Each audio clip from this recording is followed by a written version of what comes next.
许多人都说骨头琼斯的格斗智商很高，但他就是看不出来。想让我给他举2个例子。OK， 兄弟们，今天咱就举2个例子。第一个就是骨头降服丁天龙泰，第二个就是骨头降服盖恩。骨头打龙泰这个在第一回合确实吃了不少亏，因为龙泰这个人啊确实比较活，骨头打不着他，而骨头一起腿，龙泰的拳头就噼里啪啦往里打。第一回合结束，骨头的教练发现了这一点，然后大概意思跟骨头说他在等你起腿，然后可以做假动作，然后起腿出拳。然后我们看第2回合，骨头先是起腿往后仰，这就是为了规避龙泰的进攻，距离上好有优势，同样也是告诉龙泰一个信息，我的习惯依旧没有变，但是这次你想打到我，你就得往前冲了，这样的话就更有利于骨头抓迎击。果不其然，在第2回合末尾，骨头假装抬腿，然后龙泰真的是照做了，拼了命的往前冲，结果最后直接被骨头一个迎肘击倒，然后最后让骨头抓了个站立断头台，直接让脚晕了。我们再看第2场，骨头对阵盖恩，骨头摔倒盖恩，抓盖恩这个出重心的动作没啥可说的，就是心理战，无论是赛前的垃圾话还是比赛中的转圈圈，都是为这个心理战做准备，目的就是为了让盖恩感受到3年不打比赛的骨头已经不行了，他已经不再是当年的骨头琼斯了。结果就是盖恩的每个细节骨头都意料得到，从他抱到盖恩开始，到盖恩被摔倒，然后盖恩往龙边爬，然后再到盖恩爬到龙边想起身再被摔倒，这一步步几乎都在骨头的意料之中。然后骨头骑在盖恩身上想布置降服，我们可以看骨头刚开始先做了一个不带臂的断头台，然后整了一会儿没有降服掉，原因就是骨头的手太长了，不带臂的断头台盖恩右侧脑袋的活动范围还是挺大的，所以没有降服掉。骨头也换了个策略，骨头想把不带臂的断头台换成带臂的断头台。咱看一下骨头是咋换的。骨头先是假装用左手的小拳拳去捶盖恩的脑门，这只是调虎离山，实则是为了右手从盖恩的手臂里穿过去，然后这个带臂断头台成型，盖恩右侧的活动空间就不大了，一会儿就降服了。我们看这2个案例，就我光看就感觉骨头无比聪明，更何况他执行了。而且这2个都严重忽略了骨头的力量到底有多恐怖。他降服丁天龙泰那个站立断头台，不是大力神根本降服不了。还有盖恩这一个，不一会儿盖恩就拍了，就是因为骨头的力量太大了。现在的拳迷都有点低估骨头的力量，都以为骨头是技术型，其实骨头不只是技术型，骨头的力量非常大，在早期的贴吧被称为人熊，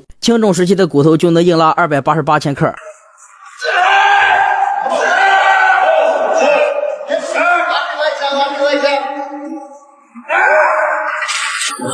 扯得有点远了，我们扯到力量上去了。我们看看 UFC 选手对骨头琼斯智商的评价。I think I've got the best fight IQ in the game, other than John Jones. I've got the best fight IQ in the game. I think I've got the best fight IQ than me. I couldn't wait to throw to 6 elbow.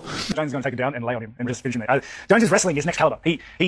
Nobody comes close to what John Jones can produce in the octagon. This is my opinion. But if you look at his statistics, he can take people down with ease. He can grapple them with ease. He can strike with the best of them. He's got cardio and strength and power and height and physique. He has it all. He has it all. And Jones is one of those guys that has probably the highest IQ in the game. Yeah. He can see a weakness and he'll exploit it. 琼斯的格斗智商高已经是公认的了，咱没必要怀疑，咱就举这2个例子就行了。其实还有好多呢，我就是懒得放了。而且我举的骨头降服丁天龙泰和盖恩这2个例子是最清晰的，骨头高扫终结 DC 那个铺垫才是真的细节，那个放不了视频，咱有机会再说吧，咱下期再见。